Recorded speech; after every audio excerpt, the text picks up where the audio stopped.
Hello and welcome to all of you on your favorite channel Habibur Sars Academy.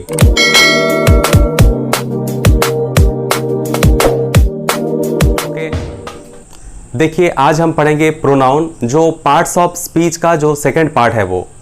तो इसके पहले parts of speech का जो पहला पार्ट है यानी कि नाउन, वो मैंने पढ़ा चुका हूँ और उसका लिंक मैंने डिस्क्रिप्शन बॉक्स में दे दिया हूँ। ये जो सेकंड पार्ट है इसको कहते हैं प्रोनाउन। ये प्रोनाउन क्या होता है? देखिए ये जो बोलते हैं प्रोनाउन, ये प्रोनाउन टू पार्ट्स में डिवाइड है, जैसे प्रो प्लस नाउन। ओके, ये दोनों मिल जाने के बाद ये बन जाता है प्रोनाउन। तो प्रो का मतलब क्या होता है? बदले में। नाउन का मतलब नाउन, यानी कि नाउन के बदले में हम कोई भी वर्ड का अगर इस्तेमाल करते हैं तो उसे हम कहते हैं प्रोनाउन। समझ में आया? जैसे इसका डेफिनेशन यहाँ लिखा हुआ है, ये word that is used instead of noun. Okay, instead of noun का मतलब होता है कि नाउन के बदले में, और इन प्लेस ऑफ नाउन, या तो हम नाउन के प्लेस में अगर किसी भी वर्ड का अगर हम इस्तेमाल करते हैं तो उसे हम कहते हैं प्रोनाउन। ओके, तो ये जो नाउन के प्लेस में हम दूसरे वर्ड का इस्तेमाल करते हैं, क्यों करते हैं वो? इसका कारण ये है, it is use to avoid repetition of noun in a sentence. Sentence में जो नाउन है अगर वो बार बार आ जाए, अगर हम सेंटेंस को पढ़ते हैं तो सेंटेंस थोड़ा से अननेचुरल लगता है, यानी कि सुनने को अच्छा नहीं लगता।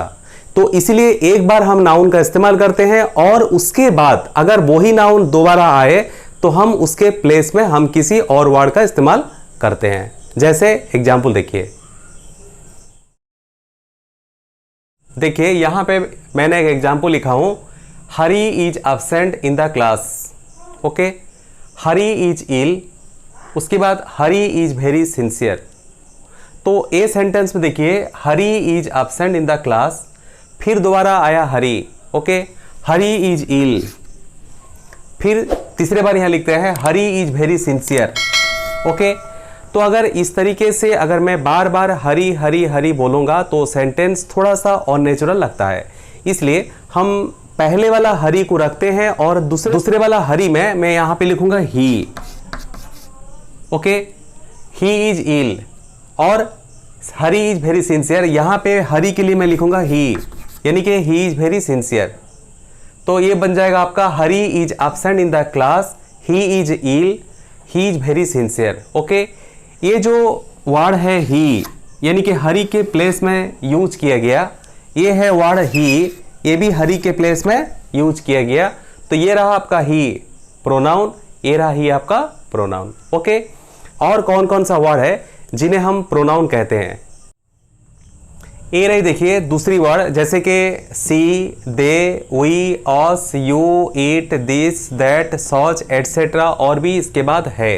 ओके, इन तमाम वर्ड को हम कहते हैं प्रोनाउन। ओके, ये जो सी है, दे है, वी है, ये सब अलग अलग कैटेगरी से बिलोंग करते हैं। ओके, तो इन प्रोनाउन का कैटेगरी को जानने के लिए हम क्या करेंगे, पहले टाइप्स ऑफ प्रोनाउन को समझेंगे। ओके, ये टाइप्स ऑफ प्रोनाउन में क्या क्या आता है अब हम देखेंगे। ये रहा आपका टाइप्स ऑफ प्रोनाउन। देखिए टाइप्स ऑफ प्रोनाउन में कौन कौन सा वर्ड आता है। एक आता है पर्सनल प्रोनाउन। ओके, एक आता है रिफ्लेक्सिव प्रोनाउन, उसी का एक सब कैटेगरी है एम्फैटिक प्रोनाउन, और एक आता है डेमोन्स्ट्रेटिव प्रोनाउन, और एक आता है इनडेफिनाइट प्रोनाउन, और एक आता है इंट्रोगेटिव प्रोनाउन, और एक आता है रिलेटिव प्रोनाउन, और एक है पॉजेसिव प्रोनाउन। अब हम इसको एक एक करके डिटेल्स में समझेंगे कि पर्सनल प्रोनाउन है क्या, रिफ्लेक्सिव प्रोनाउन है क्या। ओके, देखिए तो पहला देखना है, ये हुआ पर्सनल प्रोनाउन। ओके, तो पर्सनल प्रोनाउन में कौन कौन आते हैं, जैसे आई, वी, ही, सी एटसेट्रा, ये सब पर्सनल प्रोनाउन से बिलोंग करते हैं। ओके, तो पर्सनल प्रोनाउन होता है क्या? तो यहाँ देखना है इसका डेफिनेशन क्या आता है, the person speaking, person spoken to and spoken of somebody something, the word used for such a person is called personal pronoun. यानी पर्सन स्पीकिंग, यानी कि मैं किसी से कुछ कहता हूँ, मैं किसी से कहता हूँ, किसी से कहता हूँ, और जिसके बारे में मैं कहता हूँ, तो मैं किसी को कहता हूँ और किसी चीज़ के बारे में कहता हूँ, किसी के बारे में कहता हूँ। तो इन जगहों में जिस वर्ड का मैं इस्तेमाल करूंगा तो उसी वर्ड को कहते हैं पर्सनल प्रोनाउन। जैसे मैं कहता हूं आई से यू, ओके, आई से यू, आई यू, अगर मैं किसी के बारे में कहता हूं हीज, हर, दे, ये सबको कहा जाता है पर्सनल प्रोनाउन। ओके, तो जैसे पर्सन स्पीकिंग, जो भी आदमी बात करता है यानी वो फर्स्ट पर्सन, वो कौन आता है? आई आता है, और उसका प्लूरल वी आता है। द पर्सन स्पोकन टू, वो पर्सन जिस पर्सन से बात करता है यानी उसे कुछ कहता है, किससे कहता है? जिसको कहता है वो बनता है सेकंड पर्सन, यानी वो होता है यू।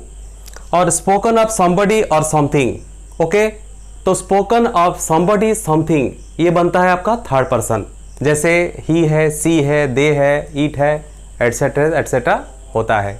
ओके, तो इस केस को हम कहते हैं पर्सनल प्रोनाउन।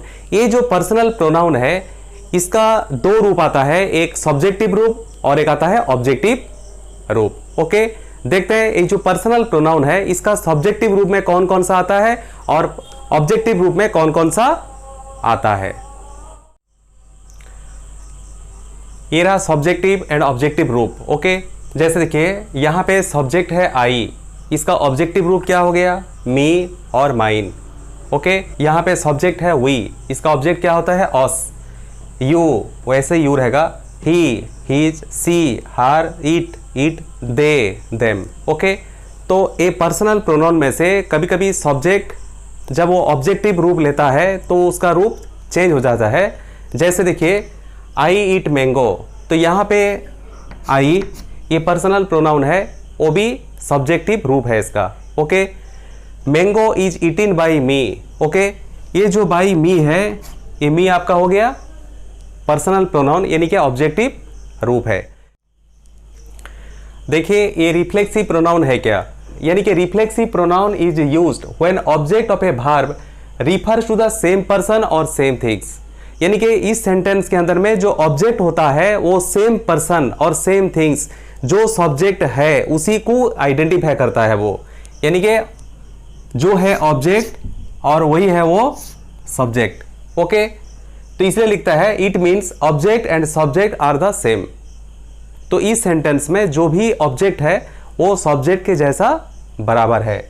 जैसे रिफ्लेक्सिव प्रोनाउन में कौन कौन सा वर्ड आता है? जैसे myself, himself, herself, okay, themselves, ये सब रिफ्लेक्सिव प्रोनाउन के अंदर में आता है। देखते हैं एग्जाम्पल में, आई हर्ट माई सेल्फ, मैंने अपने आप को जख्मी किया। ओके, तो मैंने अपने आप को जख्मी किया, यहाँ पे ऑब्जेक्ट कौन है? मैं यहाँ पे पूछूंगा कौन, तो इसका आंसर आता है माई सेल्फ, यानी माई सेल्फ हो गया ऑब्जेक्ट।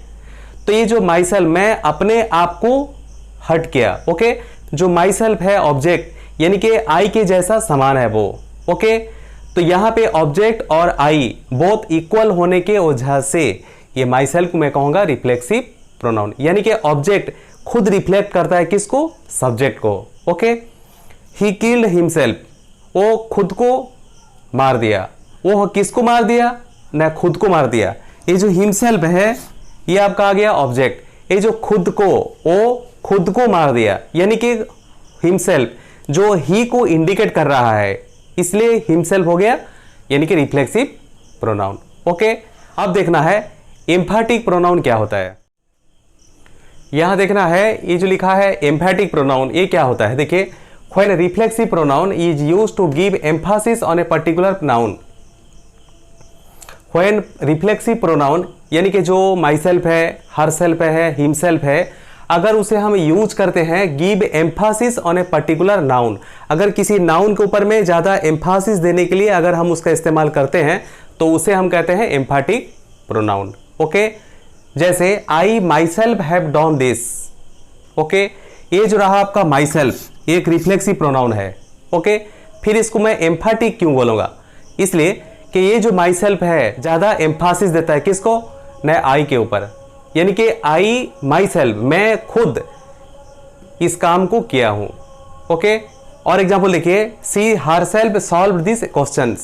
ओके, तो she herself solve this question, ये जो यहाँ पे इसको हम एम्फैटिक प्रोनाउन कहते हैं, क्योंकि ये जो हर सेल्फ है, ओके, रिफ्लेक्सिव प्रोनाउन ज़्यादा स्ट्रेस कहाँ देता है?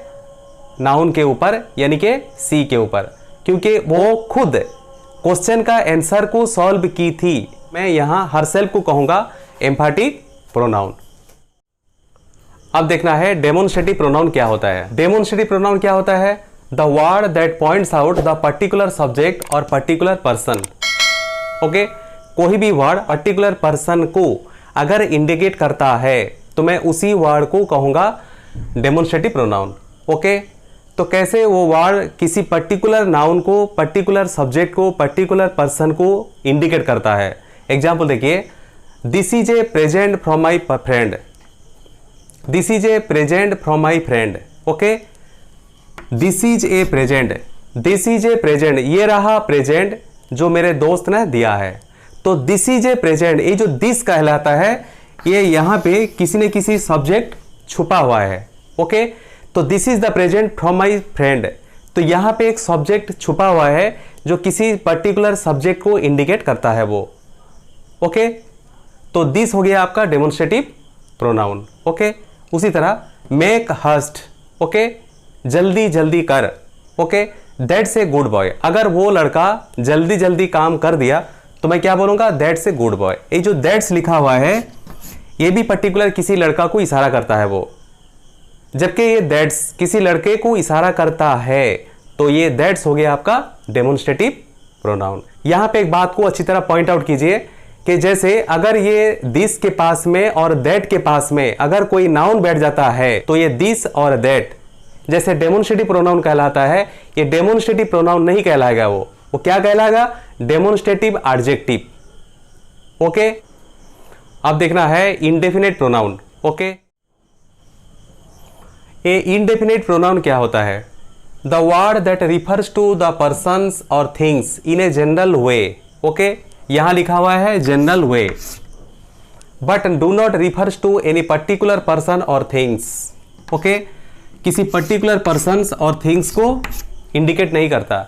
अगर कोई भी वर्ड अगर जनरल वे में इस्तेमाल किया जाता है, पर्टिकुलर पर्सन और पर्टिकुलर ऑब्जेक्ट को, पर्टिकुलर थिंग्स को अगर इंडिकेट नहीं करता तो हम उसी वर्ड को कहेंगे इनडेफिनिट प्रोनाउन। जैसे एक वर्ड आता है one, any, some, other etcetera. कैसे? उसको एग्जाम्पल में हम देखते हैं। One hardly knows what to do.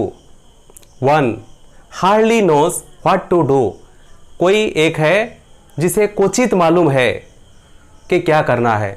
कोई है, तो ये जो वन लिखा हुआ है ये वन किसी पर्टिकुलर पर्सन को इशारा नहीं करता कि उसे बहुत कम मालूम है कि क्या करना है। ओके, तो किसको मालूम है ये पर्टिकुलर पर्सन को इंडिकेट नहीं करता। सम आर बॉर्न ग्रेट, कुछ हैं जो जन्म से वो महान होते हैं, यानी कि वो महान बन के पैदा होते हैं। कुछ हैं जो आगे चल के काफ़ी मेहनत करने के बाद वो महान बनते हैं, और कुछ जन्म से वो लोग बहुत महान बन जाते हैं। ओके, उन्हें मेहनत कम करना पड़ता है। वो कौन है? न कोई है, कुछ हैं। ये जो सम है ना, ये पर्टिकुलर पर्सन को इंडिकेट नहीं करता। ओके, उसी तरह देखिए, any one of you can answer, तुम में से कोई भी आंसर दे सकता है। मैं किसी पर्टिकुलर पर्सन को इंडिकेट नहीं करता हूँ, मैं कहता हूँ कि तुम में से कोई भी इसका आंसर दे सकता है। तो any one, okay, any one, तुम में से कोई, मैं एक जनरल सेंस में कहता हूँ। ओके, इसलिए मैं इसको बोलूँगा इंडेफिनिट प्रोनाउन, और सम को मैं बोलूँगा इंडेफिनिट प्रोनाउन, क्योंकि किसी जनरल, किसी पर्टिकुलर पर्सन को ये इंडिकेट नहीं करता। ओके, इस तरीके से रिलेटिव प्रोनाउन का जो रिमेनिंग पार्ट है वो मैं नेक्स्ट वीडियो में अपलोड करूँगा। तब तक के लिए थोड़ा वेट कीजिए। Okay, thanks for watching.